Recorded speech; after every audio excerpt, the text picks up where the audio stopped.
दोस्तों, तब प्रेमवश राजा कहने लगता है, सुंदरी, तुम्हारे लिए तो 2 घड़ी क्या पूरी जिंदगी इंतजार कर सकता हूं। राजा राक्षस पुत्री के जाल में पूरी तरह से फंस चुका था।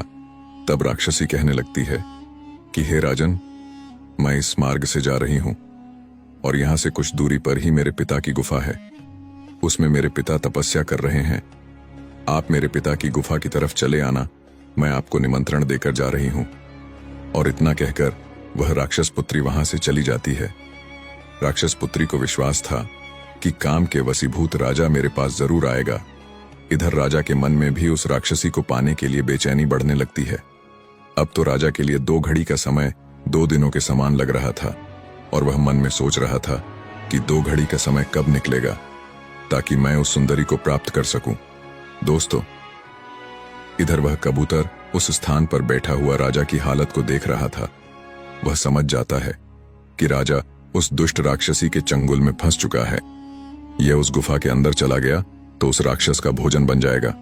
तभी वह कबूतर राजा के समक्ष जाता है और कहने लगता है, हे राजन, आप मुझे कोई विद्वान तेजस्वी राजा मालूम पड़ते हैं। तब राजा कहता है, हाँ कपोतराज, आपने सही पहचाना। मैं काशी नगरी का राजा हूं, परंतु आपका मेरे समक्ष आने का क्या प्रयोजन है। तब कबूतर कहता है, हे राजन, जो आप काम करने जा रहे हैं वह आपके लिए बहुत ही बड़ी मुसीबत बन सकता है। वह लड़की किसी भी तरह से आपके योग्य नहीं है। भलाई इसी में है कि तुम उसे भूलकर यहां से लौट जाओ। दोस्तों, कबूतर की बात सुनकर राजा कहने लगता है कि हे कपोतराज, क्या तुम्हारी बुद्धि मारी गई है जो तुम मुझसे ऐसा कह रहे हो। तब कबूतर कहता है, राजन, क्या तुमने उस स्त्री के कुल खानदान का पता लगाया है? क्या उसके गोत्र के बारे में तुम जानते हो? उसकी क्या जाति है? क्या तुम यह सब जानते हो? तब राजा कहता है, नहीं, मैं उसके बारे में इतना नहीं जानता, पर इतना जानता हूं कि वह जैसी भी है मेरे योग्य है। तब कबूतर कहता है, राजन, इस समय आप काम के वशीभूत हो और मैं जानता हूं कि इस समय आपको मेरी बातें बुरी लग रही हैं। इसलिए हे राजन, कामी पुरुष को, लोभी पुरुष को, मूर्ख को और क्रोधी पुरुष को अपने हितेश का भी समझाना बुरा लगता है। इसलिए हे राजन, मैं आपका शत्रु नहीं हूं, मैं आपका हितेश हूं। और बड़े लोग कहा करते हैं, जिस औरत के कुल का, खानदान का पता ना हो तो उस स्त्री के मोह में पड़ना उस कीट पतंग के समान होता है जो दूर से जलती हुई अग्नि को देखकर उसमें मरने के लिए पहुंच जाता है और उसमें जाकर अपने प्राणों की आहुति दे देता है। इसीलिए हे राजन, जैसे बहते हुए जल में जल की गहराई का पता नहीं होता है, ऐसे जल में कूद के नहाने वाला व्यक्ति को मूर्ख समझा जाता है। उतना ही मूर्ख वह व्यक्ति भी होता है जो नारी के जाल में फंस जाता है। तब राजा कहने लगता है कि आप कहना क्या चाहते हो, मैं कुछ समझा नहीं। तब कबूतर कहता है कि तुम जिस स्त्री से विवाह करना चाहते हो, क्या वह स्त्री सौदागर की पत्नी के समान सुंदर है? क्या उसके समान सुशील है? क्या उसके समान चतुर है? तब राजा कहता है, कौन सौदागर? मैंने किसी सौदागर की स्त्री के बारे में नहीं सुना है। आखिर कौन है यह सौदागर की पत्नी? तब कबूतर कहने लगता है, राजन, यदि तुम सौदागर की पत्नी के बारे में जानना चाहते हो तो तुम्हें मेरे पास ठहरकर मेरी बातें सुननी होगी। दोस्तों, अब तो राजा का मन उस कबूतर की बातों को सुनने की इच्छा करता है और कहने लगता है, हे कपोतराज, मुझे सौदागर की पत्नी के बारे में सुनाइए। तब कबूतर कहता है, राजन, मैं आपको सौदागर की दास्तान 2 घड़ी के बाद सुनाऊंगा। अभी दिन का समय है और दिन में कहानी सुनना अच्छा नहीं माना जाता है, इसलिए मैं तुम्हें यह कहानी शाम को सुनाऊंगा। दोस्तों, इतना कहकर कबूतर पीपल के पेड़ पर चला जाता है। अब राजा दुविधा में फंस जाता है क्योंकि 2 घड़ी के बाद उसने राक्षस की बेटी से गुफा में आने का वादा किया था और इधर कबूतर 2 घड़ी के बाद सौदागर की पत्नी की कथा सुनाने का समय हो जाएगा।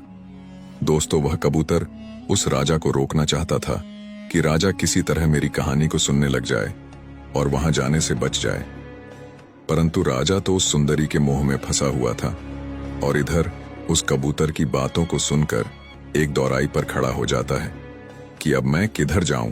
परंतु उस राजा की बुद्धि जागृत होती है और वह सोचने लगता है, ईश्वर का साथ मिला तो मुझे उस सौदागर की पत्नी के बारे में जरूर जानना चाहिए कि आखिर सौदागर की पत्नी कैसी थी और यह कबूतर उस सौदागर की इतनी तारीफ क्यों कर रहा है।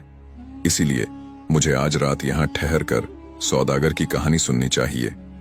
दोस्तों, 2 घड़ी का समय बीत जाता है। राजा उसी स्थान पर ठहर कर कबूतर का आने का इंतजार करने लगता है। थोड़ी देर बाद कबूतर भी आ जाता है। उधर राक्षस की बेटी उस गुफा के अंदर उसकी प्रतीक्षा कर रही होती है कि अब तो राजा आता ही होगा और मैं और मेरा पिता उसको अपना भोजन बनाकर खा लेंगे। दोस्तों, इधर कबूतर कहने लगता है, हे राजन, अब मैं तुम्हें सौदागर की पत्नी के बारे में बताता हूं। इस प्रकार कबूतर राजा को सौदागर की पत्नी की कहानी सुनने लगता है। हे राजन, एक जमुनापुर नाम का शहर था। उस शहर में एक बहुत बड़ा धनवान सौदागर रहा करता था। सौदागर का व्यापार देश विदेश में चलता था। बहुत बड़ा पैसे वाला था। सौदागर का एक बेटा था। धीरे धीरे समय बीत जाता है और सौदागर की मृत्यु का समय नजदीक आ जाता है। तो सौदागर अपने बेटे को अपने पास बुलाता है और कहता है कि बेटे, अब मेरा अंतिम समय आ गया है। मैं जा रहा हूं, फिर कभी नहीं लौटूंगा और तुम इस दुनिया में अकेले रह जाओगे। तुम मेरी कुछ बातों को सीख लो ताकि जीवन में तुम्हारे काम आ सके और तुम कभी दुखी ना रहो। यह बात सुनकर वह सौदागर का आज्ञाकारी पुत्र अपने पिता की बात को ध्यान से सुनने लगता है। सौदागर उसे समझाता है कि देखो बेटा, जीवन जीने के लिए मेरी 5 बातें याद रखना। जीवन में कभी दुखी नहीं रहोगे। कबूतर कहता है, हे राजन, सौदागर मरते समय अपने पुत्र से कहता है कि बेटा, मेरी 5 बातों में पहली बात तो यह है कि तुम दुकान पर कभी भी धूप में मत जाना। दूसरी बात यह है कि तुम रोज भोजन में पुलाव ही खाना। और तीसरी बात यह है कि तुम हर हफ्ते एक नई पत्नी लेकर के आना। और चौथी बात यह है कि अगर तुम्हारी कभी शराब पीने की इच्छा हो तो शराब किसी बड़ी सी टंकी में डालकर पीना। और 5वीं बात यह है कि अगर तुम्हें जुआ खेलने की इच्छा हो तो केवल होशियार जवारियां के साथ ही जुआ खेलना। यह 5 बातें सौदागर ने अपने बेटे को समझाता है और इसके बाद सौदागर की मृत्यु हो जाती है। सौदागर के मरने के बाद सौदागर का बेटा बहुत दुखी होता है। अपने पिता की मृत्यु पर खूब रोता है। उसके बाद अपने पिता का अंतिम संस्कार करता है और पिता की समस्त क्रियाओं से निवृत्त होने के बाद मन में विचार करने लगता है कि मेरे पिता ने मुझे 5 शिक्षा दी है। मुझे अपने जीवन में अपने पिता की 5 बातों को अपनाना चाहिए।